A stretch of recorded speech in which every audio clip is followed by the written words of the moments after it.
Welcome, everybody. It's time once again for the next chapter with Charlie Hedges as he explores turning the page on his life and yours. Hey, Charlie. Hey, Paul. As you might guess, I live in an interior world of creativity and imagination, and that's why I love to do what I call ponder, and that is just think. I spend a good portion of my day just thinking about what is, and more importantly, what might be. Now, every now and then, I come across an idea that I'm not sure what to do with.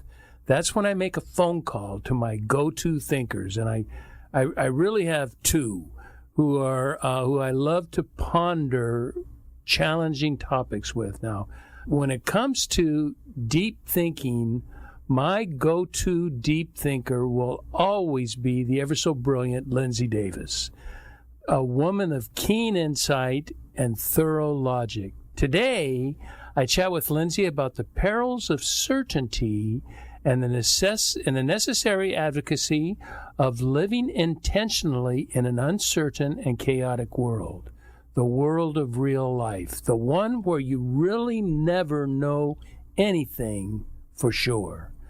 Lindsay Davis calls herself a converted perfectionist. I love that, a converted perfectionist. Sounds like going through an alcoholic process of converting to something else. But she now focuses on nurturing a fresh and innovative approach to life in a world fraught with chaos and uncertainty. So with that, let's get down to it. Lindsay Davis, welcome to the next chapter with Charlie. Hey, Charlie. Good to be here, and thank you for such a kind introduction. I really appreciate it. It's so true. Did you have any idea that you're my go-to person with thought experiments? If I really thought about it, I might have an inkling, but I'm humbled to know that's official. And am I allowed to also call you a friend? I think I introduced our last podcast, said you're one of my very favorite people and we've never met. No, that was just face to face. How special that is. And you're also such, when I see your number pop up on my phone, know that I'm in for such a treat. Yeah, know that you're in for something, that's for sure. A few weeks ago, or a couple weeks ago, I'm not even sure how long ago it was, I called you because I was troubled. Now, listeners, catch this. I was troubled by thinking about how I might amalgamize the notions of syncretism and animism in a form of Christian theology. That's where my brain was, and you were the one that I called. Now, I have a feeling that you and I are among the very few that even give a rip about that topic. That's not what we're going to talk about, but in our discussion, we landed on an entirely different subject. We landed on uncertainty and control. Bunny trails. It's delightful where they lead, isn't it? And you and I live in a world of bunny trails. Oh, yes, and everything is actually connected. It is. To brilliant places. They are for me. They always are for me. With regard to this topic of uncertainty, I want to jump right into it. And I read Anne Lamott. Are you familiar with Anne Lamott? Yeah. She's thinker, great writer. Yeah, great thinker, great writer, down to earth, full of F-bombs, and she says it like she feels. And she wrote this: the opposite of faith is not doubt. The opposite of faith is certainty. I really like that. What do you think about that? Yeah, when I hear that, I really have to sit with it. I'm always thinking in the frame of what do I think? And I like it. I do think that there is a real relationship between faith and uncertainty, between doubt, uncertainty. I'm not. I have to sit with it to see if I would put faith and certainty on polar opposites. But there is a relationship, sure. The thing is, it's cute and it sounds nice when you write it that way. That is fair. That's a good point. It gets people thinking. The point. Thinking cute little terms. What I want to do is we're going to get personal into you right now. You grew up in a religious system that was deeply tied to certainty. I would like you to talk to me about your experience with religion and certainty, because religious institutions, formal and informal, are very concerned about certainty, that we know certain what we know for sure. What was your experience with that? I'll speak to my personal experience. At first, I'll just say religion is essentially a way of explaining what we feel as humans as the unexplainable. And like people, and I'll just make it a pretty broad brush, people in a general sense, we want to know why we're here, who are we, and what's the meaning of all of this. And so we create systems, whether it is philosophical, scientific, religious, or otherwise, to explain to ourselves and others how it all works. And I really love, I feel like it's Rudyard Kipling who had that metaphor of, was it the 6 or 7 blind men and the elephant? Mm-hmm. Each was feeling a part, and they were describing, if they felt the trunk, they were describing the characteristics, and then made the declaration that it is a snake, or felt the foot and made their declaration. And so you can see this in how religion is set up. Like here's how it works. Here are the questions, and here are our answers. And here is the rules for how to engage with the divine. Here are the rules for being a good person in relationship with God. And to be fair, we've shared, Charlie, you and I, that our mother tongue is Christianity. I am a Christian. I'm also a Christian explorer and a mystic. And some aspects of my spirituality would probably deeply unsettle people from my religious background, and I'm okay with that. Because I also understand that our explanation of God and the divine and what happens to us when we die and how it all works and what's purpose here, we don't really know. And so we have to land somewhere so that we can figure out who we want to be as people. And so I'll kick off the discussion there. And I think different religions have a level of certainty, fundamentalism particularly, which was, I would call it maybe the family that I was a part of. But fundamentalism, like I shared, you have a question, here is the one correct answer. And curiosity is not always encouraged. Wonder or not knowing is not always encouraged, because it's like we see in, whether it is institutions, corporations, government, we want guarantees. We want to sell one solution, one answer. And so anything that introduces uncertainty or openness or a greater freedom is deeply unsettling to the power construct. Yeah, and that has a lot to do with it, doesn't it? Power and control. Don't want the people who are asking questions how the cookies are made.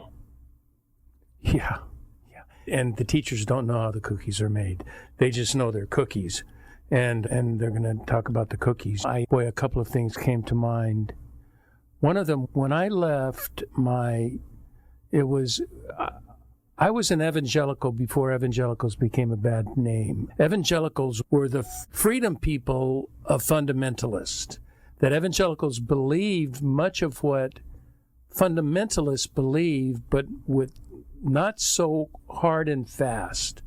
That was what we claimed. And now, you guys were weak sauce in our judgment. But now today, evangelicals have become fundamentalists. So there's, except the fundamentalists are just really still a bit stronger in the fundamentals than evangelicals. But when I left that tradition, and I didn't leave it out of that I had any trouble with the faith system. It was just the practices, and I was much more liturgical than was found in evangelicalism, and that's why we landed with the Episcopalians. And I love liturgy. I love the service. I could go into why I love it. And it too is very strong in its core beliefs. But one time, Lindsay, early on, I was at our church, and it probably was maybe 3 or 4 months into my time at the church. I don't know. But Bishop Fred Borsch, who I don't think is with us anymore. No, Fred is gone. I didn't leave. He died. And Fred gave a speech, our sermon, and he talked about, what do you call it when you get ecumenical prayer? And that was, and ecumenical, not just inclusive of different Christian traditions, but having Buddhists involved and other types of faith traditions involved. And although Buddhists doesn't really call themselves religion, and I went up and challenged him thinking, and I think we were talking about the inerrancy of Scripture, and he just was open on that. And I came from Western Conservative Baptist Seminary, which is the seminary with the redundant name, because Conservative Baptist, what option is there? Liberal Baptist. And I was talking to him about that, and we got into the inerrancy thing. And he said, Charlie, we believe the same things. We believe the Scriptures are inerrant in what they're trying to do. So there's an argument in that, but we won't get into it. But he says that the Scriptures are inerrant in what they're trying to do, and we believe that strongly. However, we must hold our faith with modesty and humility, always knowing that as broken human beings, we can be wrong. And Lindsay, that has set with me for so long, holding our faith with modesty and humility, knowing that I can be wrong. Yeah, that's really powerful. Doesn't that just get to the very heart of our relationship with uncertainty? Meaning making it okay to be wrong, or outside of maybe even religious context. There we're talking uncertainty in global events, uncertainty in entrepreneurship. I see that a lot in the clients I work with. Uncertainty in creative path. It's making it okay to be wrong, or making it okay to fail. Really normalizing that and actually celebrating it, becoming really good being wrong, really good at getting it wrong, really good at failing and growing and staying open. There's this author, Michael Neal. I was reading a blog that he wrote. This is a number of years ago, so my memory is a little rough, but somebody asked him, aren't you concerned that you're going to disagree with what you wrote in your book 10 years ago? And I loved his answer because it normalized being wrong or getting it wrong or failing as the path to growth, because he said, I hope I do disagree with what I wrote, because then it shows that I've grown. Yeah. That I've deepened. Really like that. Yeah, I like that a lot. I think perhaps I like to view it as sometimes what I really believe is not necessarily wrong. Those core certain beliefs are not necessarily wrong, but they're incomplete. That there is more information to come, that there's more data to be retrieved. When in the Gospel of Matthew on the Sermon on the Mount, there is a statement by Jesus that is translated by most translations today, something to the effect of, be perfect as your Father in heaven is perfect. And I've never been comfortable with that. There's something about perfect, about that word. Now, the Greek word, I'm sure you're familiar with this, because the Greek word is teleos, And it really doesn't mean perfect. It has nothing to do with perfect. It means to be complete, to have a fulfillment, to have a potentiality that's fulfilled and that is true. And so it is much better translation to be complete as your Father in heaven is complete. And I think that has to do with certainty and uncertainty, is that we are always uncertain in search of completion. Yeah, I even hear that definition, which I love too. Yeah, perfect is a loaded word. But that idea of completion also seems to carry a flavor of like fully expressed potentiality. And in my realm, I might even call that the greatness within. And what a beautiful example of completeness, meaning wholeness. We think of what it is to bring the formless into form. And then living a whole life in service to the uncertainty, which we can call the creative wonder, as well as bringing formless into form. Energy, potentiality, possibility, opportunity, ideas into form, because we're literally imago Dei. We're little creators. And we forget that when we become rigid in our personalities and identities and rigid in our knowledge. We think we know. I love how you phrase it. I want to remember, am I catching this right? Did you call it fulfilled potentiality? Fulfilled, expressed potentiality. I love that. Are you familiar with Bonaventure's view on potentiality? Only from you. So I might need the Reader's Digest version again here. But Bonaventure, the 13th century, he wrote this in 1275. He wrote that God made creation as potential. He didn't make them with potential. We don't have potential. We are potential. Our very essence is potential, always looking to be fulfilled, always looking. And that is, if we are certain, then we limit or exclude so much of our potentiality because we stop thinking and we just start burping out right things. Yeah. I love that. That kind of we are potential. I need to really go back to the etymology and the word nerd. I know you are too. Not as much as you. You're a great word nerd. I just remember this. I think this came when I was writing the introduction to the Path of Possibility journal. But around potent, meaning latent power, or like dark, like an illuminated power.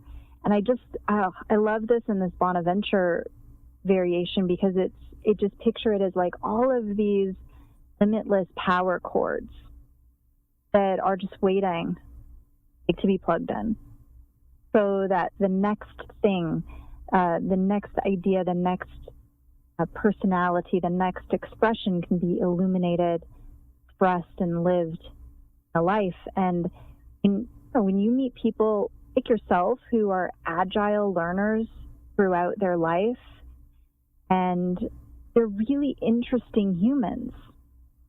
There's different facets to them. They're very hard to explain. You can't really put it in one box because they're living more of that potentiality. There's more power cords that they've plugged in and had life experiences in different chapters of their life. And this is actually what I celebrate, because when so many of the visionary clients I work with, they have a really hard time describing who they are and what they do. I really believe it's because of this. There are so many ways they could be described because they're living from that potentiality plugged in. Oh my, I have so much written down that I want to talk about an uncertainty, but you're taking me down a path that I can't help but go down the Lindsay Davis path This is what, listeners, this is what Lindsay and I do. It's the connected bunny trails. That there's a connected that's not quite in the subject of certainty, but it's there. We'll be able to make it fit. I just listened to a lecture today by Jonathan Sacks, and I think he died around 2020, 2019, 2020. And Rabbi Sacks is prolific in his speeches, and he was doing this is a show, a lesson that is meant for Jews, because he speaks 10% Hebrew, and he expects people to understand the Hebrew. He doesn't translate that much. He expects you to understand the words. And he was talking today that in a show that I listened to about American ideology and ideology, and that is the same as Jewish, and it is not. The ideology of the United States is not built on dogma. It is built on story. And he goes through the monuments in Washington, D.C., the incredible monuments in Washington, D.C., and every one of them, from Lincoln to Jefferson to Washington, and they all tell a story. Each one of them are telling a story, and he says it's story and covenant, is story and promise, and covenant and agreement, and it's not like the British have a society built on history. This is who we are, who we have been. This is who we always will be, and it's dogma. And he says that's different from the United States and Israel, which is built on story. And I think what you're defining to me in your entrepreneurs, and I know you have several successful entrepreneurs, that they can't tell about themselves because it's like people ask you, who are you or what do you like? And we want to answer with when. When are you talking about? And I can talk about that story, but there are several stories that come to mix, and that keeps me from being exactly certain in who I am, other than I am potential, I'm here to learn, and I'm always learning. I'm always growing. I'm always I'm always in a state of becoming. Yeah, I had not thought of it in terms of dogma versus story. And you're exactly right, because when we're story-based, we really do have creative freedom to create the story differently anytime, or decide what chapter we're in, or what the character development would be. I think in our individual story, but also we have an opportunity as leaders in what is our part of the collective narrative and story. Oh, absolutely. And what's the story that we're telling about God and the divine? And is that story that sets us free? That's a liberating story of love? Or is it a repressive story of fear, control? You've got to write more, child. That is the liberating story of love. That's beautiful. I'm going to get back to script, because I do want to talk about this one subject.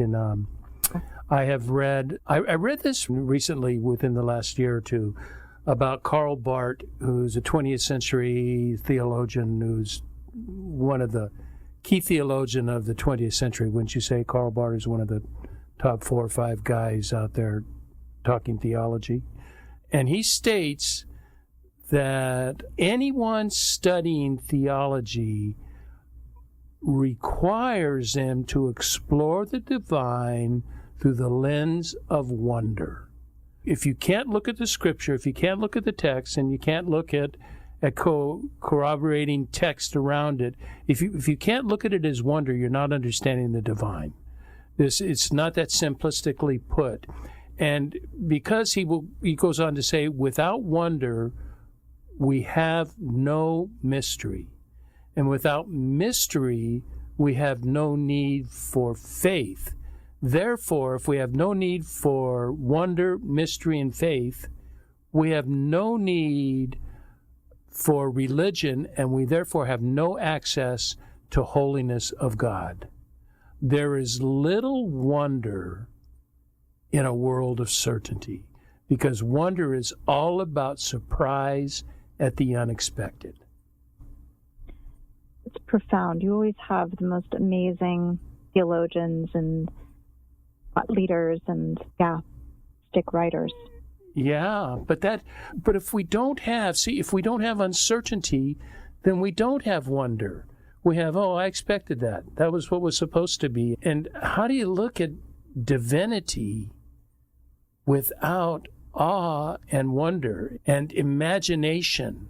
And there is no room for imagination with certainty. Because creativity, imagination, really in spiritualism, the imaginal realms, the dream world, and the divine, they all exist within the void, mystery. And I think you're really onto something, or when you talk about wonder, because when we talk about uncertainty, uncertain is like an emotional mental, we're uncertain. So when you tell people, don't be uncertain, it shifts us right into then I have to be certain. When you introduce cultivating wonder as a committed value, I'm a person cultivates wonder, I think it changes the human. It changes the narrative track, don't you? Oh, yeah, absolutely. My favorite people, like you, hold a value on wonder, on awe, on a willingness to be surprised. And if you will forgive me, have a jujitsu metaphor I allowed in this religious context.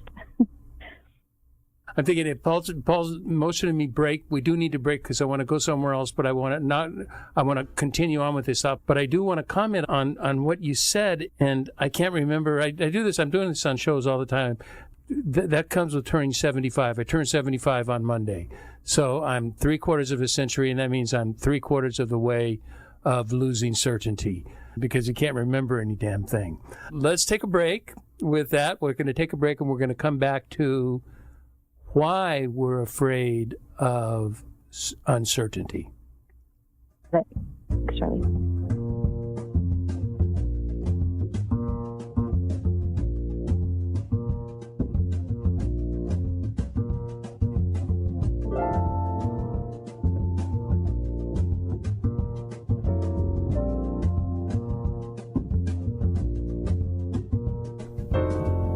Hi there, you're listening to The Next Chapter with Charlie. This is Charlie Hedges, and I have one of my very favorite people in the whole world, Lindsay Davis, and we're talking about certainty, uncertainty, and the value of uncertainty and the value of not knowing and the place of wonder. And so what I wanted to talk about now, Lindsay, I wanted to get in, what is one of the main drivers, I think, of humanity, and certainly of those of us in an American ethos, is we live in a culture and a world that longs for certainty and control.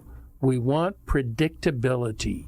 We want to know about not knowing, yet it is the not knowing that makes us comfortable with mystery. Can you tell me about this need for certainty and control, about the power dynamic in this?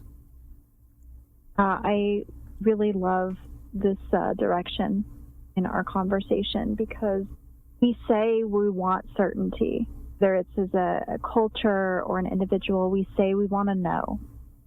And yet when we get exactly what we want, where we've created rigid structures and systems and rules and everything is predictable and it's following script, we are actually bored because we're built for wonder. And so we're walking paradoxes always as humans, contradictions. And so on one hand, we'll say, I want certainty, I want guarantees, I'm uncomfortable with risk. And then yet we're also saying, I want freedom, I want liberation. Because what we're really wanting is being alive. And the feeling of being alive holds inherent risk because there is no guarantee. And so our relationship then is that perceived risk or surprise or unpredictability that brings up our fear, and then who we are in relationship with that fear. And I don't know that we can have this conversation without bringing in a very beautiful and semi-out of vogue value of courage. Yeah, you were talking to me about courage some time ago on the phone. Tell me about courage now. Courage plays in this story. When we encounter fear, perceived risk, uncertainty, non-guarantees, and we have, in my experience, 2 different tracks that we can choose. The one track that is the voice of our fear, the nightmares that we're hoping does not happen, and that we want to try to guarantee doesn't happen. And would never make that wrong if somebody chooses that. And of course, I'm not necessarily addressing life and death risk, but it will feel like that, even creatively. And so when we listen to the voice of fear, we generally then fall back onto past patterns, habits, behaviors, environments, and constructs, religious or otherwise. And yet there's this other voice within us that's this voice of freedom or growth or evolution or forward motion.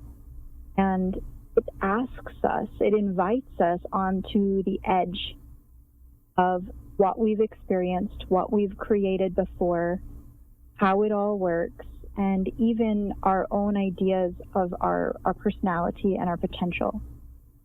And so that'll bring up our fear, and that's where courage, like when we listen to then value of courage, I think that it's been really defined as this bravado, which I don't really encounter it that way. I think of quiet willingness to try something new and to be with the risk in a way of like almost surprise. Let's just see what happens here.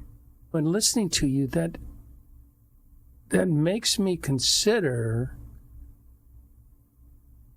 there is no place for courage in a world of certainty. Where can you show?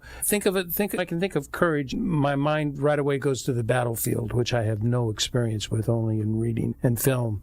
But you go to the battlefield, and if a soldier to know that he or she was not going to be injured in whatever they did, there is no courage. Where is the courage? If I know I have the right kind of armor, if I have the right kind of whatever, the bullet repellent on me, then where is courage? Courage demands uncertainty, doesn't it? Yeah, and again, word nerd alert, but courage, like kur, meaning heart.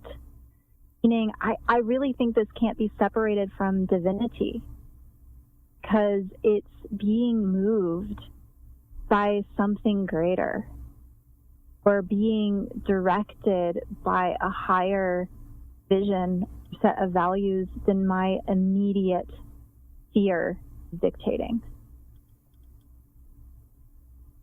I once again, you caused me to think, and I think deeply about what you say. Move into, I'm thinking my brain right away goes into the solution, thinking, let's go into a solution phase. And this is not a solution phase. Let's call this a suggestion phase. And that both of us believe that we somehow need to become more comfortable with uncertainty, and therefore with uncertainty means chaos as well, because it's uncontrollable. and there's just so much flowing out there. How do we become more comfortable with uncertainty and chaos? Because that's going to lead us to closer to our potentiality and closer to truth, which in my world is indefinable this side of not meeting with divinity. We can never know truth. We can know about truth, but we can never know truth itself. Just, what do you think about that statement? I know that's pretty radical. I think we can know about it. I think we can talk about truth, but we can't say this is true because we are limited in our thinking. And whether we, say the all of the words or not, I think what we're really pointing to is this has been true in my experience. And I know a phrase that you introduced, and it's one I also live by, is life as an experiment. The more that we can be in the test and then speak from what we've noticed, what we've experienced, I think that does give us a level of groundedness where we can say, in my experience, this is what has been true. And we're really speaking to patterns. And as long as we're also holding that open value of wonder, I'm also willing to be wrong. So this has been my truth and my experience, and I'm also open to an upgrade.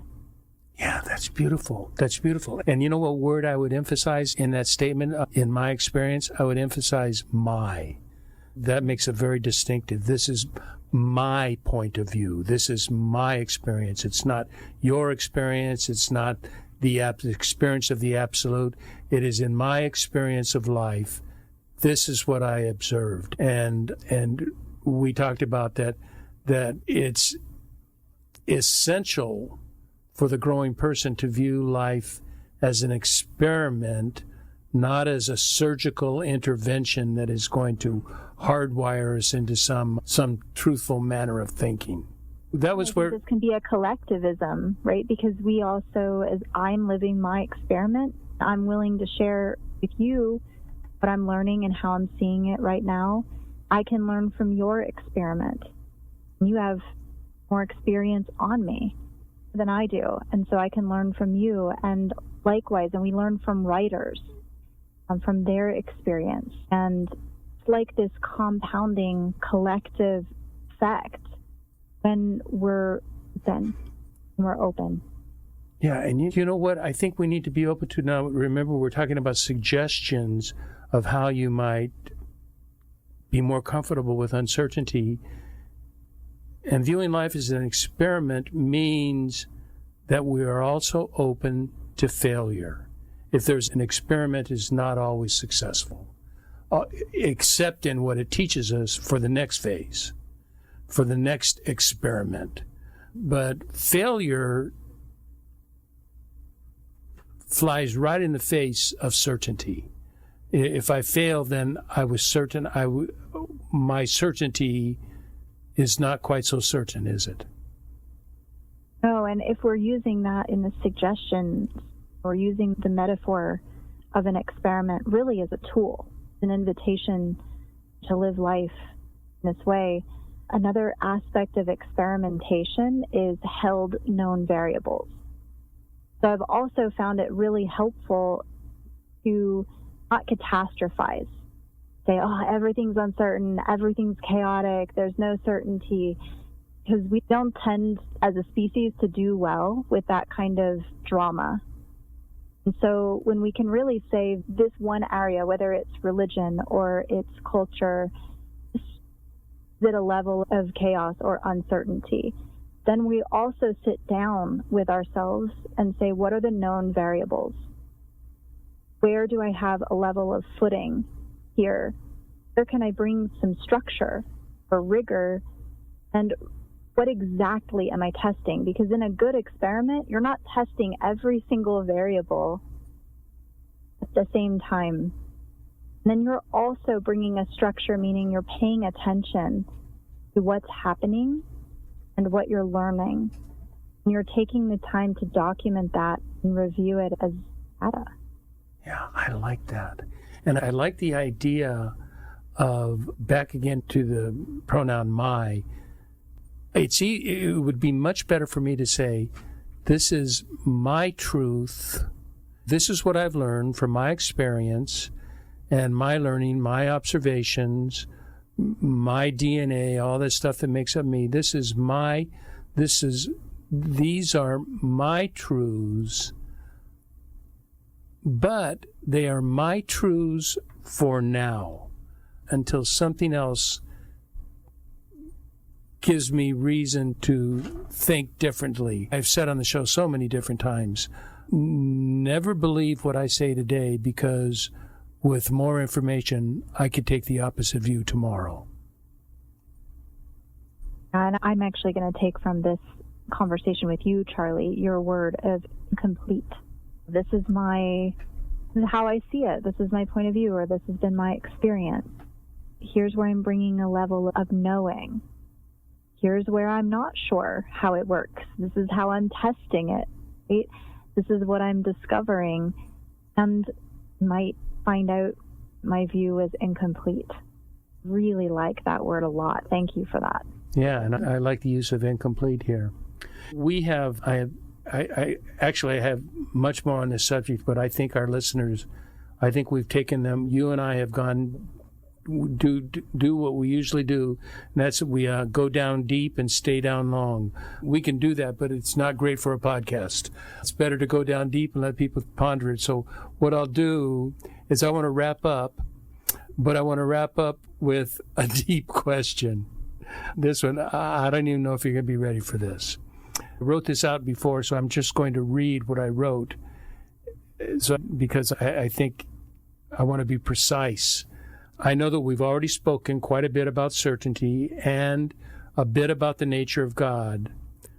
But, Lindsay, I was wondering if uncertainty itself might be part of being created imago Dei, being created in the image of God. Do you think, this is the heretical question, do you think there is any part of the divine that is uncertain, especially regarding the behaviors of his creation or her creation? Do you think there's any part of the divine that is uncertain? This is such a deep question. It's a scary question to a fundamentalist, to a recovering fundamentalist. Are you talking like predeterminism? No, I'm just that God doesn't know. If God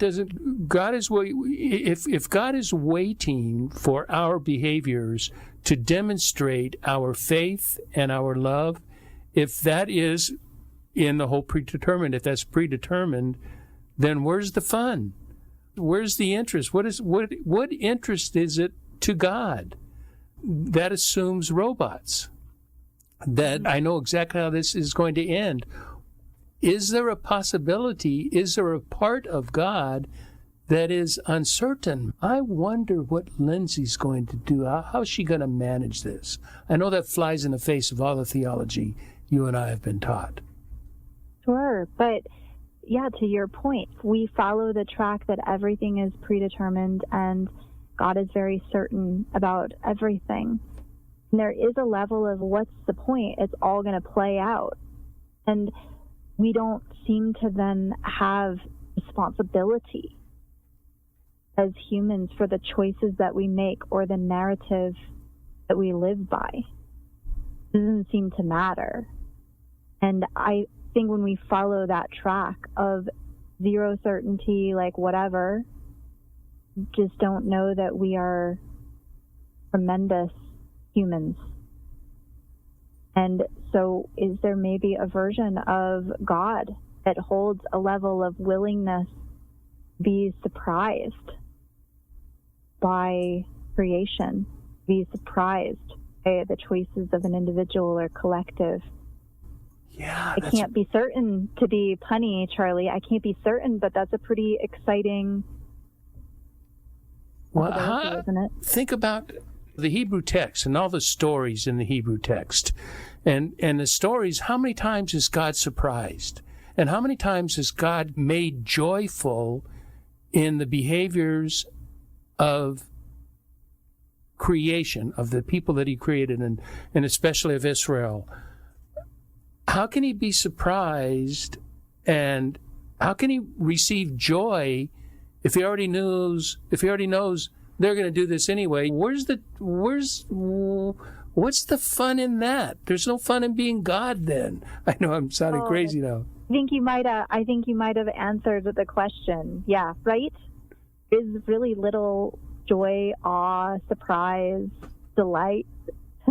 It's like when you're a parent and you create weighted choices that really are no choice. No choice. I wouldn't say you're delighted, and joyful, and surprised by the choice. You didn't create a choice. That's very cool. Let me wrap it up with this, and because this just occurred to me. I heard a Jewish scholar, a rabbi, and who I really respect, Sharon Brous. She wrote a very popular book now, The Amen Effect. And my friend Terry, it's one of his favorite books of 2024, and it's in our book club. That's our next book in our book club. And she even misquoted Genesis. She said at the end of each day, God made an observation, or God looked at what God had created that day, and God said, this was good. Do you know that, and said that, I'm not sure, did he say that 6 times and 7 times? Handful of times, whatever, it doesn't make a difference. But do you know the text does not, God does not in the text say, and this was good? Are you familiar with that? I did not know this. No. I like it. No. Do you know what the verb is? It's not was good. And this is the end of day 1 or the end of day 2. And God observed, and God saw that this was good. He didn't say this was good. God saw this was good. It's like the artist who creates a piece of art it's like Michelangelo working on David. And he didn't say this is good because I said it was good. David or Michelangelo looked at it and said, and observed that this, and he saw that this was good. And that in itself assumes, and almost not just saying, damn, look what I did. It's in awe and surprise. Yeah. The creation that came through. Yeah. Rather than, oh, of course, this is expected. Yeah. Very cool. Lindsay Davis and listeners, this is what Lindsay and I we typically would have probably like another 30 to 40 minutes that we would go on about these subjects. And then we don't talk for 2 or 3 months, but we will, when we talk, this is what it's like. And this is what it's like having a friendship with Lindsay Davis. Thank you so much, my friend. Thank you. Thanks for being a willing pearl diver here to go down and stay down. You and your metaphors, I love them. Okay, so I've got your contact information, your website, and also a link to the Path of Possibility journal. I have those on the link, so those will be posted so people can get a hold of you and find out what you're doing. Thank you. I appreciate that. Okay, and I want to thank all our listeners for tuning into the next chapter with Charlie. And until next, this is Charlie Hedges signing off. Bye for now.